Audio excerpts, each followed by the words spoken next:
আলাইকুম ওয়া রাহমাতুল্লাহ।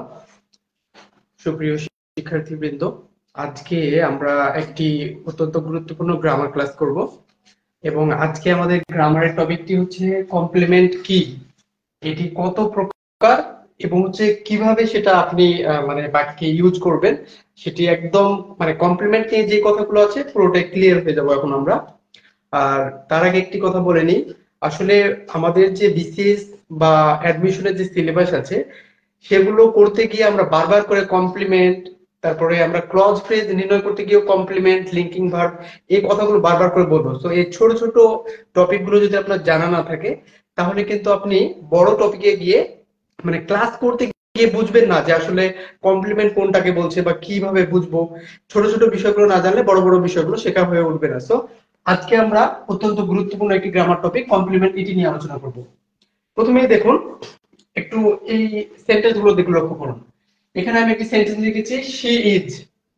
তো এই যে সেন্টেন্সটি লিখেছি, এই সেন্টেন্সটি যদি কমপ্লিট করতে চাই, যদি আমি এই সেন্টেন্সটি কমপ্লিট করতে চাই তাহলে আরেকটি যে অংশ আমাকে এখানে বসাতে হবে, তাছাড়া কিন্তু আমার সাবজেক্টটা কমপ্লিট হবে না। দেখুন, কমপ্লিমেন্ট মানে কি? কমপ্লিমেন্ট মানে হচ্ছে কোনো কিছু পরিপূরক বা পরিপূর্ণ করা। তো শি ইজ কি?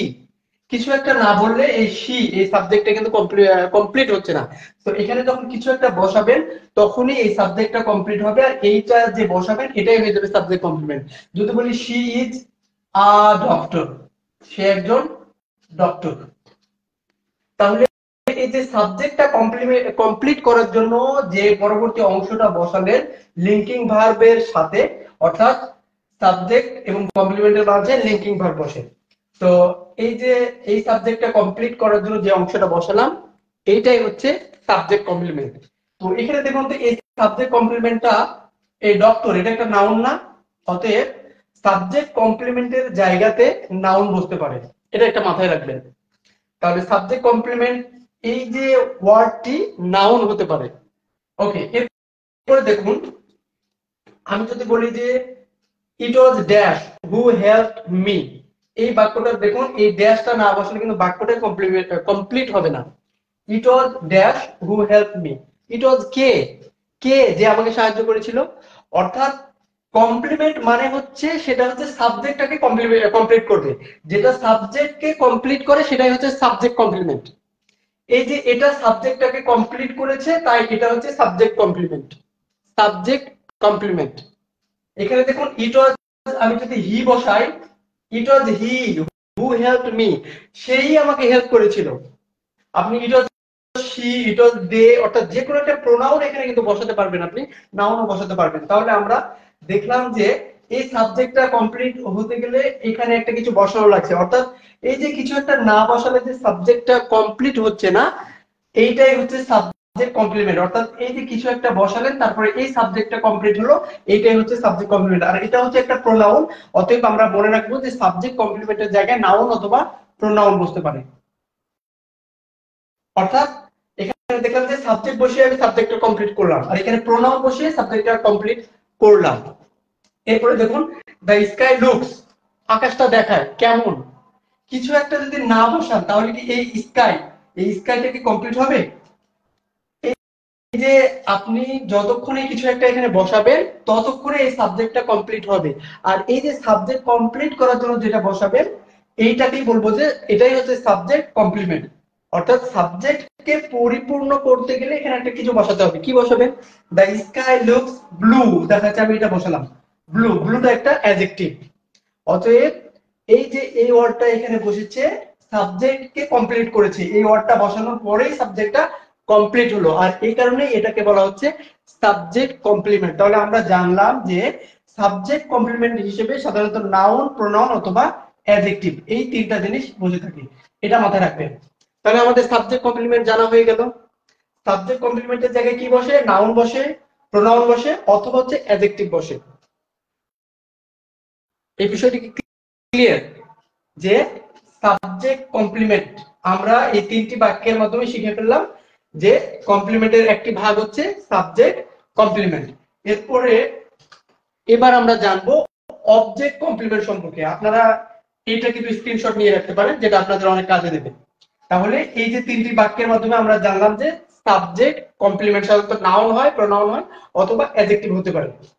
ওকে, এবার আমরা দেখব অবজেক্ট কমপ্লিমেন্ট। সাবজেক্ট কমপ্লিমেন্ট যেভাবে সাবজেক্টকে পরিপূর্ণ করে, ঠিক তেমনিভাবে অবজেক্ট কমপ্লিমেন্ট এটা হচ্ছে আপনার অবজেক্টকে পরিপূর্ণ করবে। এবার অবজেক্ট কমপ্লিমেন্ট দেখুন, এখানে একটা যদি বাক্য বলি যে উই মেড হিম, দেখুন অবজেক্ট বসালেই তো একটা বাক্য কমপ্লিট হয়ে যায়। যেমন আমি যদি বলি আই ইট রাইস, রাইস বসানো মাত্রই বাক্য কমপ্লিট হয়ে যাচ্ছে। কিন্তু কিছু কিছু বাক্য আছে যে বাক্যগুলোর অবজেক্ট বসে যাওয়ার পরও বাক্যটা কমপ্লিট হয় না। উই মেড হিম, কি আমরা থেকে কি বানালাম, অর্থাৎ এই অবজেক্টটাকে কমপ্লিট করতে হলে এখানে একটা কিছু বসাতে হবে।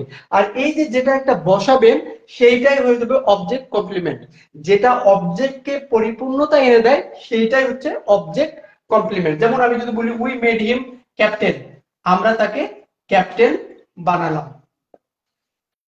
তারপরে আরো একটি বাক্য যদি আমি আপনাদের বলি, দেখুন যে শি মেড মি, এই পর্যন্ত বললেই তো এটা এটা একটা অবজেক্ট। তো এটা পড়লেই তো বাক্যটা কমপ্লিট হয়ে যাওয়ার কথা, কিন্তু না, বাক্য কমপ্লিট হচ্ছে না। শি মেড মি, সে আমাকে কি করলো, এখন কিছু একটা বসালে তারপরে যত এই বাক্যটা কমপ্লিট হচ্ছে। সো কিছু একটা বসাবো, শি মেড মি হ্যাপি, সে আমাকে খুশি করলো।